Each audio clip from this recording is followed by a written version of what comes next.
Hey everybody, it's me. This is a tough love video, and I'm gonna lay it out there because my estrangement's been going on for 13 years. This is before Facebook groups, support systems, other people, etc. This is way before any group that I was ever in.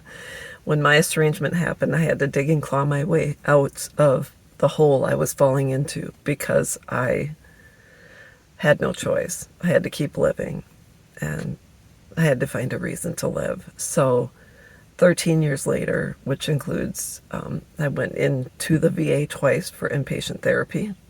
I have found counselors to talk to. I have found friends in common that are at the same place I am. And most important, I have found kinship with people that are at my same stage, with the stage where you say, regardless of what other people choose to do, whether they are going to be a part of my life or not, I'm going to continue to move forward.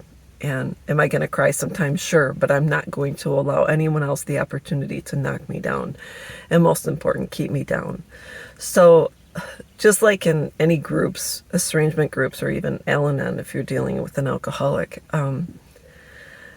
you'll find people who 10 years later are in the same place and have not moved forward, not even a step. In fact, they've probably taken 1,000 steps backwards and are just as bad off as they were as day one. So I had to crawl, I had to dig and claw, and I was inpatient therapy twice at the VA for my PTSD as a result of MST.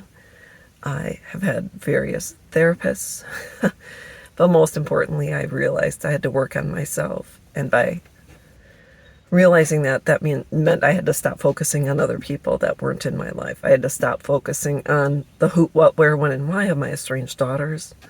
I had to let them go and give them an opportunity to live and make choices and do what adults do, is be out there in this world and hopefully make a difference in the life of others. But that's on them. That's totally up to them. That's it. So I just want to say, because I had to kick and scream and fight for my rights as a human being, I'm at a different stage. So a lot of times I will say, if someone's mistreating you, block them. Don't allow them access to you on social media, but most important, don't search them out. Don't do it. So I'm always short, sweet, and to the point. And I'll always ask why. And you'll see how far people are in their healing is when there's a posting or someone has a discussion with someone else. And you have to take note of how many times a day you are discussing your estranged child, your ex, etc., compared to how often you're talking about yourself. On a good day, I'll my husband calls and says, "What did you do?" And I'll say, "Well, I went and planted the flowers, or I took a walk, etc." And I had a really good day. But if I wasn't that far in my healing, I would say, "Oh, I would talk about everybody else but myself." And I mostly focus on people that are causing me pain. So it is common for people to send me messages and ask my advice. And I just want to say, I'm not a therapist. I'm not a professional. I have experience, but the experience comes from my own choices to get better, my own choices to do the healing, to look inward, to take a long, hard look at myself and say, what do I have to do to improve my own well-being? And so as much as I want to help people, this is true story, and this is someone I'm going to speak to directly that, estranged from their child for a number of years, and I have tried for the past year to give this person advice and be kind and loving and patient, and same advice I always give: block them. Just stop looking at social media. And every couple of months I'll receive a message that says, I looked at the social media, I don't want to continue, I don't know what to do, etc., etc. And I'll say, did you look? Yeah, I looked. And why? Well, because, I couldn't stop myself. Well, we can stop ourselves.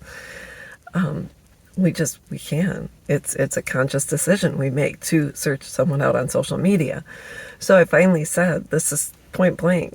I have done my best to give you advice. I've done my best to help. And unfortunately, every time I am contacted, it brings me down. It stresses me out. I'm not at the same place I was before. So someone who is still in the midst of estrangement and who has taken steps back, when they reach out to people that have healed, it causes the healed person anxiety and stress, because as much as we want to help, empaths want to help, compassionate people want to help. But there comes a time and place when we have to say, I can't help you anymore. I am still healing in my own way. And so if you choose to go back to that dark place, I'm sorry, but I can no longer be available to you unless you are willing to take steps forward, to take my advice, to give me good news, to let me know that you've had good days, and once in a while it'll be a bad day, but let's get up and move on. Let's continue on our path. So I just want to say that each one of us is on our own path. Each one of us has to make the decision regarding when we are ready to accept the estrangement and to allow other people the opportunity to have relationships with whomever they want and whomever they don't want, and finally start focusing on ourselves. So I'm not a therapist. I'm not trained. I have the experience, but it's experience that I've gained from doing the hard work for myself. So that's what I wanted to say. I hope this helps someone, and we'll talk with you soon. Bye-bye.